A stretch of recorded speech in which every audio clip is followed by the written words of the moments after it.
Hello, dear students and viewers. Welcome to my YouTube channel English with Aminul. Hope you all absolutely well. And I feel teaching English grammar as well as spoken English. And today in this lesson, I'm going to teach you a very interesting topic that is all about past indefinite tense. Okay, so listen to me carefully and keep watching the video till the end without skipping, right? So let's get started. Or what is first indefinite tense? First indefinite tense refers to an action completed in the first time, right? Or first indefinite tense denotes first event or first habit. Okay? And before starting discussion about the uses of this tense, I would like to tell you some facts related to this tense so that you can easily understand or solve all your problems about the tense, right? Now look at the basic structure of the tense, okay? The basic structure of the tense is that first you have to use subject, next the first form of main verb or second form of main verb, okay? And then others. For example, তারা একটি ঘুড়ি তৈরি করেছিল। তারা একটি ঘুড়ি তৈরি করেছিল। তো এই সেন্টেন্সটাকে যদি আমরা ট্রান্সলেট করতে চাই তাহলে কি করতে হবে? প্রথমে আমাকে কি করতে হবে? সাবজেক্ট লিখতে হবে। সাবজেক্ট, তারপরে মূল ভার্বের 2 নম্বর রূপ অর্থাৎ পাস্ট ফর্ম বা সেকেন্ড ফর্ম যেটা বলছি সেইটা, তারপরে অন্যান্য কিছু আদার্স যেগুলো আছে। ঠিক আছে? তো এই সেন্টেন্সটা আমি ট্রান্সলেট করার আগে তোমাদেরকে আরও একটা জিনিস বলে দিই, যেটা হচ্ছে কি how to identify this tense from the Bengali sentence. ঠিক আছে? বাংলা বাক্য দেওয়া আছে, suppose you are asked or you are told to translate a Bengali sentence into English one, how can you identify in which tense the Bengali sentence is? And if you can't understand this fact, you can't translate. So first you have to identify in which tense the sentence is. মানে প্রথমে তোমায় কি করতে হবে যে কোন টেন্সে বাক্যটা আছে বা ভার্বটা কোন টেন্সে আছে, এই জিনিসটা যদি আমরা পরিষ্কার বুঝতে না পারি তাহলে কিন্তু ট্রান্সলেশন করতে পারবো না, মানে ফর্মটাই ধরতে পারবো না। আর ফর্মটাই যদি ধরতে না পারি তাহলে বাক্যটাও গঠন করতে পারবো না। তাহলে ফার্স্ট ইনডেফিনিট টেন্সের চেনার উপায়টা কি? উপায়টা হচ্ছে যে দেখো এখানে ল লাম লেন ত তাম টেন, ল লাম লেন ত তাম টেন, অর্থাৎ বাংলা বাক্যে মূল যে ক্রিয়াপদ বা ফাইনাইট ভার্ব যেটা, সেই ফাইনাইট ভার্বের মাধ্যমে আমরা যদি বুঝতে পারি যে সেই ক্ষেত্রে ল লাম লেন অথবা ত তাম তেন এই বিষয়গুলো যুক্ত আছে, তাহলে সেইটা হবে কি পাস্ট ইনডেফিনিট টেন্স। কেমন? তো এখানে দেখো যে তারা একটি ঘুড়ি তৈরি করেছিল, তারা একটি ঘুড়ি তৈরি করেছিল। তো এখানে তৈরি করেছিল এইটা হচ্ছে কি মূল verb, this is main verb. তারা একটি ঘুড়ি তৈরি করেছিল, তৈরি করা ইংরেজি কি? মেক। ঠিক আছে?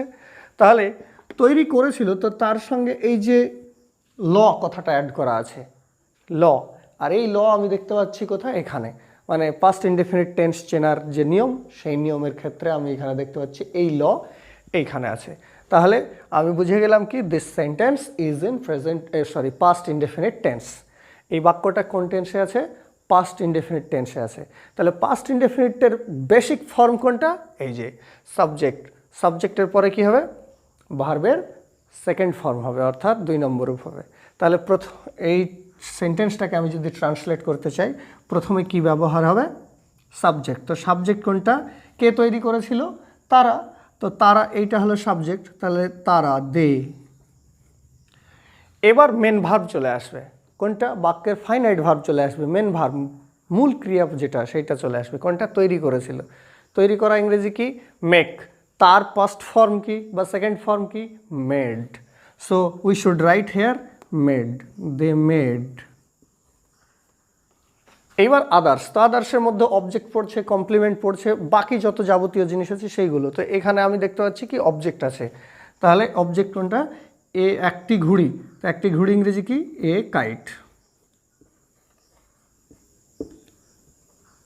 দে মেড এ কাইট। ঠিক আছে? তারা একটি ঘুড়ি তৈরি করেছিল। তাহলে দেখো তো বেসিক যে স্ট্রাকচার তার সঙ্গে মিলছে কিনা। এখানে দে হলো সাবজেক্ট, মেড হলো MV2 আর kite object and then full stop. তাহলে পাস্ট ইনডেফিনিট টেন্সের বেসিক স্ট্রাকচারের সঙ্গে মিলে যাচ্ছে, ঠিক আছে। এবার পাস্ট ইনডেফিনিট টেন্সের বাকি যে স্ট্রাকচারগুলো আছে তোমরা এখানে একটু দেখে নাও। তাহলে এইটা হলো কি সাবজেক্ট V2 অবজেক্ট, মানে এটা পাস্ট ইনডেফিনিট টেন্সের বেসিক স্ট্রাকচার, মানে মূল গঠন যেটা সেইটা। Second 2 number subject did not verb 1 object, এইটা হচ্ছে কি পাস্ট ইনডেফিনিট টেন্সের নেগেটিভ যে সেন্টেন্স, পাস্ট ইনডেফিনিট টেন্সের নেগেটিভ ফর্মের এইটা গঠন। তো আমরা প্রেজেন্ট ইনডেফিনিট টেন্সে কি করেছি? প্রেজেন্ট ইনডেফিনিট টেন্সে আমরা ডু নট বা ডাজ নট ব্যবহার করেছি। সাবজেক্ট এরপরে কি ব্যবহার করেছি? Do not. আর সাবজেক্ট থার্ড পারসন হলে, থার্ড পারসন সিঙ্গুলার নাম্বার হলে ডাজ নট ব্যবহার করেছি, ঠিক আছে। কিন্তু পাস্ট ইনডেফিনিট টেন্সে আমরা সে subject third person singular number হোক বা প্লুরাল নাম্বার হোক, ফার্স্ট পারসন হোক, সেকেন্ড পারসন হোক, যাই হোক না কেন, আমরা এই টেন্সের ক্ষেত্রে নেগেটিভ সেন্টেন্সের ব্যাপারে আমরা কি করব? সাবজেক্টের পরে ডিড নট বসাবো। ডিড নট ছাড়া অন্য কোনো কিছু আমরা ইউজ করব না, ঠিক আছে। তাহলে দেখো যে subject did not verb 1 object. আচ্ছা, আরেকটু তোমরা বোঝার চেষ্টা করো যে প্রেজেন্ট ইনডেফিনিট টেন্স ও পাস্ট ইনডেফিনিট টেন্সে অন্য কোনো অক্সিলারি ভার্ব না থাকার কারণে এই টেন্স এর দুটিতে ইন্টারোগেটিভ সেন্টেন্স ও নেগেটিভ সেন্টেন্স করার জন্য অক্সিলারি হিসাবে ডু ভার্ব ব্যবহার করা হয়। তো প্রেজেন্ট টেন্সে ডু বা ডাজ আসে, আর পাস্ট টেন্সে অনলি ডিড আসে, ঠিক আছে। প্রেজেন্ট ইনডেফিনিট টেন্সে ডু নট বা ডাজ নট, আর পাস্ট ইনডেফিনিট টেন্সে শুধুমাত্র ডিড নট, সমস্ত ক্ষেত্রেই, ঠিক আছে। তো তাহলে উদাহরণ for example, he did not buy a car. He subject, তারপরে ডিড নট, তারপরে ভার্বের 1। তোমাদেরকে এর আগের ক্লাসেও বলেছিলাম, প্রেজেন্ট ইনডেফিনিট টেন্স পড়ানোর সময়ও বলেছিলাম, এবারও বলছি যে এখানে যখন অক্সিলারি ভার্ব হিসাবে ডু ব্যবহার করা হবে এই দুই টেন্সে, প্রেজেন্ট টেন্সে ডু বা ডাজ আর পাস্ট ইনডেফিনিট টেন্সে ডিড, তখন কি হবে? মূল ভার্বটা সবসময় 1 নম্বর রূপ হবে, অর্থাৎ রুট ফর্ম হবে, প্রেজেন্ট ফর্ম হবে। তো দেখো সাবজেক্ট, এই বেসিক ফর্মটা আরেকবার খেয়াল করো, সাবজেক্ট V2 অবজেক্ট, কিন্তু এইখানে এসে কি হচ্ছে? Subject did not verb 1। যেহেতু ডিড আমরা পাস্ট করে দিয়েছি, তাই মূল ভার্বটা কি হবে? ডিড হবে, 1 নম্বর রূপ হবে, অর্থাৎ রুট ফর্ম হবে, প্রেজেন্ট ফর্ম হবে। তাই হয়েছে, দেখো হি ডিড নট বাই, এখানে বট করা হয়েছে কিন্তু এখানে বাই করেছি, কেন? যেহেতু ডিড অক্সিলারি ভার্ব পাস্ট টেন্সে আছে। ক্লিয়ার? নেক্সট যে ফর্মটা দেওয়া আছে সেটা দেখো, ইন্টারোগেটিভ সেন্টেন্সের ফর্ম দেওয়া আছে। তো ইন্টারোগেটিভ সেন্টেন্সে অক্সিলারি থাকে না, এইখানে ইন্টারোগেটিভ করার জন্য কি করতে হবে? ডিড ব্যবহার করতে হবে। Did subject verb 1 object interrogation. Did he buy a car. Did he buy a car, সে কি একটি গাড়ি কিনেছিল? ঠিক আছে। হি বট এ কার, সে একটি গাড়ি কিনেছিল। হি did not buy a car, সে একটি গাড়ি কিনেছিল না। Did he buy a car, সে কি একটি গাড়ি কিনেছিল? Next WH question, WH word দিয়ে যদি কোয়েশ্চেন করতে চাও তাহলে WH ওয়ার্ড, তারপরে ডিড, তারপরে সাবজেক্টে। তাহলে কি হচ্ছে? হোয়াট ডিড হি বাই, সে কি কিনেছিল। হোয়াট ডিড হি বাই, সে কি কিনেছিল। ঠিক আছে। তাহলে ফার্স্ট আমাকে খেয়াল রাখতে হবে কি, যে পাস্ট ইনডেফিনিট টেন্সের বেসিক ফর্মটা যদি আমি মনে করতে পারি বা মূল গঠন যেটা সেইটা যদি আমি মনে রাখতে পারি, বাকিগুলো অটোমেটিক হয়ে যাবে। ঠিক আছে। আচ্ছা, তাহলে এইবার আমরা আজকের যে বিষয় সেইটা আলোচনা শুরু করছি। What is our topic today? The uses of past indefinite tense, অর্থাৎ পাস্ট ইনডেফিনিট টেন্সের ব্যবহার। ঠিক আছে। তাহলে পাস্ট ইনডেফিনিট টেন্সের ব্যবহার যদি আমরা জানতে চাই তাহলে ফার্স্ট আমাকে আরও একবার ফার্স্ট ইনডেফিনিট টেন্সের ডেফিনেশানে যেতে হবে। তো ডেফিনেশনটা কি, যে past indefinite tense refers to an action completed in the past time. past indefinite tense বলতে বোঝায় যে কোনো একটা কাজ অতীতকালে সম্পন্ন হয়ে গেছিল। আর একটু বলছি, past indefinite tense denotes past event and past habit. past indefinite tense কি করে, অতীতে কোনো কাজ সম্পন্ন হয়েছিল সেই বিষয়টা প্রকাশ করে, আবার অতীতের কোনো অভ্যাস যেটা সেটাও বোঝায়। ঠিক আছে, তো অতীতে কোনো কাজ সম্পন্ন হয়েছিল সেইটা কি, দেখো সে একটি গাড়ি কিনেছিল, এই যে ল, তাহলে কিনেছিল মানে এটা তোমার অতীতের একটা কাজ যেটা সম্পন্ন হয়ে গেছিলো, কমপ্লিটেড হয়ে গেছে। লাম, সে একটি গাড়ি কিনেছিল, আমি একটি গাড়ি কিনেছিলাম, তিনি একটি গাড়ি কিনেছিলেন, তারা একটি গাড়ি কিনেছিল। ঠিক আছে, তো এরকম আরও উদাহরণ বলতে পারো। এই যে এইখানে বলা আছে কি, তারা একটি ঘড়ি তৈরি করেছিল, তারা কলকাতা গিয়েছিল। ঠিক আছে, আচ্ছা, তাহলে এইটার মাধ্যমে এই যে ফার্স্ট যে আমরা এক্সাম্পলটা দেখছি, সে একটি গাড়ি কিনেছিল, এইটার মাধ্যমে আমরা কি বুঝতে পারছি, যে এইটা অতীতের একটা অর্থাৎ পাস্ট ইভেন্ট প্রকাশ করছে। এটা কি এক্সপ্রেস করছে, পাস্ট ইভেন্ট, অতীতের কোনো কাজ যেটা সম্পন্ন হয়ে গেছিল। নেক্সট যেটা আছে দেখো উদাহরণটা, তারা নদীতে স্নান করতো, এখানে আমি কি দেখতে পাচ্ছি, তারা নদীতে স্নান করতো। এই যে তাম বাংলা ক্রিয়াপদের সঙ্গে যদি তাম তেন এরকম বিষয় থাকে, তাহলে সেইটাকে আমরা বুঝবো কি, পাস্ট হ্যাবিট। কি বুঝবো, পাস্ট হ্যাবিট অর্থাৎ অতীতের অভ্যাস। এইবার কি হবে, আমাদের এই বাক্য দুটো ট্রান্সলেট করে দেখতে হবে। ঠিক আছে, তো ট্রান্সলেট করে যদি দেখতে চাই, তাহলে প্রথমেই আমি চলে আসি, বেসিক স্ট্রাকচারটা কি, subject, verb two object, full stop. তো সে একটি গাড়ি কিনেছিল, তো কিনেছিল এটা কি পাস্ট ইনডেফিনিট টেন্সের গঠন। তো প্রথমে কি বসবে, সাবজেক্ট, সাবজেক্ট কি, সে, হি, সাবজেক্ট কি, সে, হি। এবার কি হবে, মূল ভার্ব, কিনেছিল, তার কোন ফর্ম, সেকেন্ড ফর্ম, তো সেকেন্ড ফর্ম কি, বট। নেক্সট অবজেক্ট, একটি গাড়ি, এ কার। তাহলে এই যে বাক্য, এই বাক্যটা হচ্ছে কি পাস্ট ইভেন্ট, অতীতের ঘটনা প্রকাশ করছে। ঠিক আছে, হি বট এ কার।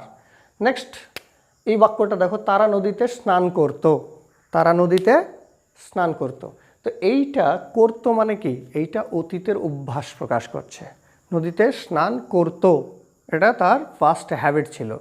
তাহলে ফার্স্ট হ্যাবিট যদি বোঝায়, তাহলে আমাদের একটু ধৈর্য ধরে বুঝতে হবে সেটা কি, যে পাস্ট ইনডেফিনিট টেন্সের বেসিক স্ট্রাকচার এইটা ঠিকই আছে, subject, verb two object, full stop. কিন্তু অতীত অভ্যাসটা যদি বোঝায়, তাহলে আমাদেরকে সাবজেক্টের পরে এই যে মূল ভার্ব বা মেন ভার্ব, তার আগে আমাদেরকে একটা বিষয় অ্যাড করতে হবে, সেটা কি, যে ইউজ টু অথবা উড, ইউজ টু অথবা উড। ঠিক আছে, তাহলে এইখানে আমি যদি ইউজ টু ব্যবহার করে দিই, use to or would, use to or would, তাহলে এবার একটা জিনিস খেয়াল করো, তুমি ইউজ টু অথবা উড ব্যবহার করলে, তো ইউজ টু ও পাস্ট, উড পাস্ট, ইউজড ও past form, would first form, এই দুটো আবার অক্সিলারি ভার্ব হিসাবে আসছে। তাহলে এই পাস্ট যদি হয়ে যায়, পরের যে মেন ভার্ব হবে, এইটা কিন্তু এই ক্ষেত্রে প্রেজেন্ট ফর্ম হয়ে যাবে, অর্থাৎ ভার্ব ওয়ান হয়ে যাবে। ঠিক আছে, তাহলে সে একটি গাড়ি কিনেছিল, সেইটার ট্রান্সলেশন কি হলো, হি বট এ কার। এইবার তারা নদীতে স্নান করতো, এইটার ট্রান্সলেশন কি হবে, প্রথমে সাবজেক্ট কি, তারা, দে, তারপরে কি বসবে, ইউজ টু অথবা উড, তুমি যেটা খুশি সেটা লিখো, ইউজ টু। নেক্সট কি আসবে, মূল ভার্ব, তো মূল ভার্বের কত নম্বর রূপ হবে, 1 নম্বর রূপ হবে। এখানে মেন ভার্ব কোনটা, স্নান করতো, স্নান করা, স্নান করা ইংরেজি কি, bathe,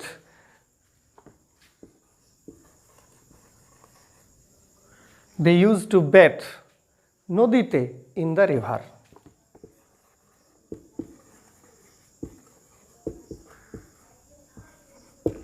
they use to bathe in the river. Clear? তাহলে আমরা এখন কি পড়ছি যে পাস্ট ইনডেফিনিট টেন্সের ব্যবহার, or in which cases past indefinite tense is used, right?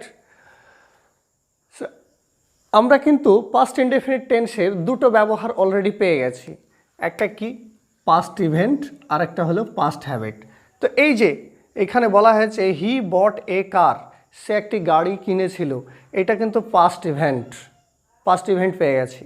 আর একটা কি they use to bathe in the river, তারা নদীতে স্নান করত, আমরা পাস্ট যে হ্যাবিট সেই পাস্ট হ্যাবিটটাও পেয়ে গেছি। বোঝা গেল? তাহলে আরেকটু বলে দিচ্ছি ক্লিয়ার করে, যে ল লাম লেন এরকম বিষয়টা যদি থাকে তাহলে সেটা বোঝাবে কি পাস্ট ইভেন্ট, আর ত তাম তেন এরকম বিষয়টা যদি থাকে তাহলে সেটা হবে পাস্ট হ্যাবিট। ক্লিয়ার? এবার পাস্ট হ্যাবিট যদি বোঝায় তাহলে সেক্ষেত্রে আমরা মূল ভার্বের আগে কি করব? ইউজ টু অথবা উড ব্যবহার করব। কি করব? ইউজ টু অথবা উড ব্যবহার করব। এখানে তোমরা একটু অ্যাটেন্টিভ হওয়ার চেষ্টা করো, সেইটা হচ্ছে কি যে আমরা যখন বাংলা বাক্য বলি তখন বাংলা বাক্যের মাধ্যমে এই যে অতীত অভ্যাস সেটা প্রতিনিয়ত নাকি মাঝে মধ্যে ঘটতে, এটা কিন্তু আমরা একটু বুঝতে অসুবিধা হয়। কীরকম? ধরা বললাম যে they use to bathe in the river, বা এই যে বাক্যটা তারা নদীতে স্নান করত, তো তারা নদীতে স্নান করত এই যে বাক্যটা আমি বললাম, তো এই বাক্যটার মাধ্যমে কিন্তু বোঝা যাচ্ছে যে এটা অতীত অভ্যাস, ঠিকই আছে, কিন্তু এইখানে পরিষ্কার নয় যে তারা নদীতে প্রতিনিয়ত স্নান করতো নাকি মাঝে মধ্যে স্নান করতো। ঠিক আছে? এই বাংলা বাক্যটাকে তুমি যদি ট্রান্সলেট করো they use to bathe in the river তাও হবে, আবার যদি বলো they would bathe in the river তাও হবে। কিন্তু প্রবলেমটা কোথায়? প্রবলেমটা হচ্ছে এই যে ইংরেজি সেন্টেন্স যখন ডাইরেক্ট বলবো they use to bathe in the river, তখন কি বুঝবো? যে তারা প্রতিদিন নদীতে স্নান করতো। আর যদি বলে they would bathe in the river, তাহলে তারা নদীতে স্নান করতো কিন্তু সেটা মাঝে মধ্যে।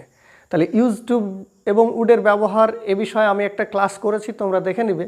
আরও একবার তোমাদের সামনে বলে দিচ্ছি, ইউজ টু ব্যবহার করা হয় অতীতের প্রতিনিয়ত অভ্যাস বোঝাতে, আর উড ব্যবহার করা হয় অতীতের অভ্যাস প্রকাশ করতে, কিন্তু সেটা মাঝে মধ্যে। ক্লিয়ার? নাম্বার 3, পাস্ট ইনডেফিনিট টেন্সের যে ব্যবহার তার 3 নম্বর বিষয়টা আমি বলছি। পাস্ট ইনডেফিনিট টেন্সের আমরা ইন্টারোগেটিভ সেন্টেন্সের মাধ্যমে অর্থাৎ কুড ব্যবহার করে আমরা পোলাইটনেস, নম্রতা, ভদ্রতা প্রকাশ করব। কীরকম? যে could you lend me your pen, তার মানে এই যে এখানে কুড কথাটা ব্যবহার করা হলো, এই কুডটা ব্যবহার করব কখন? আমরা যে টাইমে কথাটা বলবো সেই টাইমের ক্ষেত্রে, অর্থাৎ এইটা রিকোয়েস্ট করার জন্য ব্যবহার করব। রিকোয়েস্ট মানে অনুরোধ করার জন্য। Could you lend me your pen, মানে তোমার কলমটি আমাকে একটু ধার দেবে, এইটা আমরা কি নম্র বা ভদ্র, পোলাইটনেস ব্যক্ত করার জন্য আমরা এরকম ক্ষেত্রে কুড ব্যবহার করব, কিন্তু এটা প্রেজেন্ট ফর্মেই ব্যবহার হবে। ঠিক আছে? Could you lend me your pen. আবার এরকমও বলতে পারি, could I use your pen, আমি কি তোমার কলমটা ব্যবহার করতে পারি। এই যে নম্রতা, পোলাইটনেস, এই পোলাইটনেস প্রকাশ করার জন্যও আমরা এইখানে কি করব?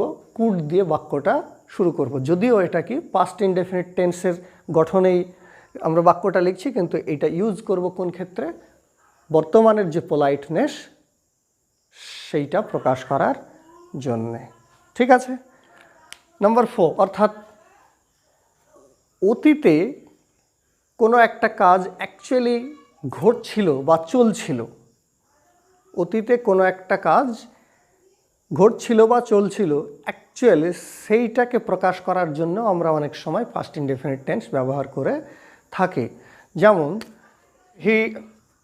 While he danced I স্যাং। তো এখানে ডান্সড কথার বিষয়টা হচ্ছে কি ওয়াজ ডান্সিং।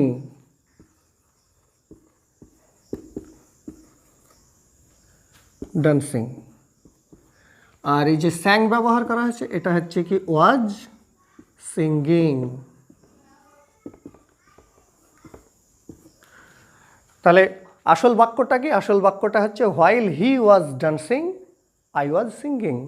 যখন সে নাচছিল তখন আমি গান করছিলাম। কিন্তু এই ক্ষেত্রটাকেও আমরা প্রকাশ করার জন্য পাস্ট ইনডেফিনিট টেন্স ব্যবহার করতে পারি। হোয়াইল হি ডান্সড আই স্যাং, মানেটা কি? যখন সে নাচছিল তখন আমি গান করছিলাম। ঠিক আছে, আশা করছি তোমরা পুরো বিষয়টা পরিষ্কার বুঝতে পারলে। এইবার আমি তোমাদেরকে 4-5টা বাক্য বলবো যেইটার ট্রান্সলেশন তোমরা একটু শুনবে এবং তোমরাও নিজে নিজে চেষ্টা করবে। এক্সাম্পল স্বরূপ, তারা নদীতে মাছ ধরতো। তারা নদীতে মাছ ধরতো, এটা কোন টেন্সের উদাহরণ? পাস্ট ইনডেফিনিট টেন্সের উদাহরণ। কি প্রকাশ করছে? ধরতো, ত। তাহলে এইটা হলো কি? Past habit. তাহলে এইটা ট্রান্সলেশন করব কিভাবে? They use to catch fish in the river. ঠিক আছে, সে একটি সুন্দর ঘুড়ি বানিয়েছিল। He made a beautiful kite. সে একটি সুন্দর ঘুড়ি বানিয়েছিল। He made a beautiful kite.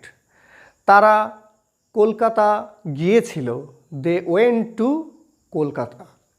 They went to Kolkata. তারা এই কলমটি কিনেছিল না। They did not buy this pen. They did not buy this pen. সে আমাকে সাহায্য করেছিল না। He did not help me. He did not help me. সে কি তোমাকে সাহায্য করেছিল?